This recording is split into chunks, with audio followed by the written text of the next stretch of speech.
ګرانو کتونکو علب خان شیرپو ویلفیر فاونډیشن د خپل وس مطابق د دغه غریبانانو بې وسه بې کسه بې څوکه خلکو سره ګډون کوي، تعاون کوي.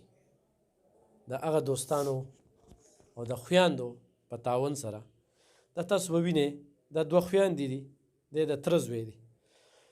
دا هغه خلک دي چې سړیرو سره تعلق ساتي او شپږ کسه د یو خاندان نه غیب دي.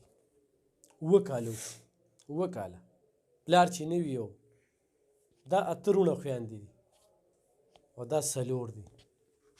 دلته کې راشي دې ځای ته راغلي دي. نو موږ ته ښه پته ده چې دا ضرورتمند دي، ځکه چې کیس چلی په هغې هم پیسې لګي چې سړي روغ دي، ژوندي دي، مړه دي، چېرته دي، او ورسره ګټه وټه هم نشته. داسې ده که نه؟ څو وروڼه خویندې؟ 8. او ګټه وټه هم څه ده؟ مشر ورور مې سکول نه راشي بیا روټۍ تنور ته لاړ شي بیا 50 روپۍ ورکړي او روټۍ ورکړي پې باندې ورسره وړو. 50 روپۍ ورکړي په هغې ځان ډوډۍ راوړي. او نور کله کله سکول ته چې ځي ځان سره څه وړي؟ نه. د هغې سبا مې پیپرې دي، څه سره یې پکار دي؟ پرچه بورډ او مارکر او پوینټر یې. دا نغدې پیسې واله په دې به ځان له والې. ښه صحیح ده. ښه ستاسو وروڼه خویندې لږه؟ 4. څویم کې؟ زه درېیم کې.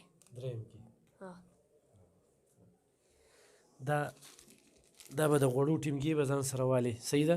فیملی بنسبتي زه ځکه ورکوم چې هره روژه کې دوی موږ سره مدد کوي. نو ما مسلسل دا یو کال چې کوم دی زه چې کله هم سودا کوم نو فیملی بنسبتي والا ضرور اخلم، او دا چې کوم دی نو دا د وړو بورې والا. دا ګرانو کتونکو الحمدلله الله پاک مهرباني ده چې علب خان شیرپو ویلفیر فاونډیشن په دې ګرانۍ کې د داسې قسمه خلکه دفتر ته راشي او خالي لاس رانه لاړ نه شي. دا زما لپاره ډېره غټه خبره. خو دا ماشومان اوس راغلي او خالي لاس تلل نو بیا به زه هم ډېر زیات خفه وم. خپله به نه وي، کور کې به نه وي، نه به داسې غوړو ټیمګي وي او نه به داسې د بورې وي. خو الحمدلله د بل دپاره دا د الله پاک لاک لاک شکر دی. ډېر ژوند تېر شو، لږ پاتې دی. راځئ چې الله سره تجارت وکړو په دې ګرانۍ کې. دې حکمرانانو نه خو تمې کوو نو ورځ تر ورځه چې کوم دی دغه څیزونه ګرانۍ یو سیسټم یې روان کړی دی. داسې خلک به پکې څه کوي. 8 رونه خویندې دا یو 4 دا و، سړي هم غیب دی، هغه هم انصاف نه میلاویږي. ډېره ګرانه ده. الله دې دوی په خال رحم وکړي.